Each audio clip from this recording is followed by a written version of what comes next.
উফ, no no no, শুধুমাত্র ছেলেরাই এই ব্যথা অনুভব করতে পারে। ইস, কি লাগাটাই লেগেছে। আপনি যদি একজন ছেলে হয়ে থাকেন, আপনি নিশ্চয়ই এই ব্যথা অনুভব করতে পারবেন।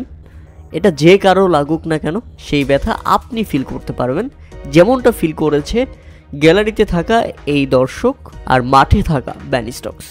গতকালকেই হেরে যেতে পারত ইংল্যান্ড, কিন্তু না, শেষ পর্যন্ত সেটাকে টিকিয়ে রেখেছে আজকের দিন পর্যন্ত বেন স্টোকস। আর ইনিংসের ৬৮তম ওভারের ঘটনা ছিল সেটি। অস্ট্রেলিয়ান বোলার নেসারের করা ডেলিভারিটি রীতিমতো বেন স্টোকসের জায়গা মতো গিয়ে আঘাত করে। যে জায়গায় আঘাত করলে একটা ছেলে কিংবা একটা পুরুষ মানুষ ছাড়া সেই ব্যথা কেউই অনুভব করতে পারবে না।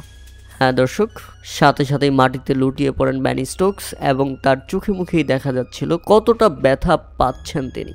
তিনি হাসবেন না কাঁদবেন তিনি নিজেও বুঝতে পারছিলেন না, অথচ ব্যথার তীব্র যন্ত্রণা তাকে মাটিতে শুইয়ে দিয়েছে। কিছুক্ষণ দম ধরে রেখেছিলেন তিনি। অবশ্যই এটা দম ধরে রাখারই বিষয়, কারণ এমন জায়গায় বল আঘাত করেছে যেখানে বল আঘাত করলে অনেকেই আপনাকে নিয়ে হাসাহাসি করবে, কিন্তু এটা আপনার জন্য ব্যাপক দুঃখজনক ব্যাপার। বেন স্টোকসের বেলাও সেটাই হয়েছে। প্রথমে ব্যথার অনুভূতি দেখালেও পরবর্তীতে সবাই হেসে দিয়েছে।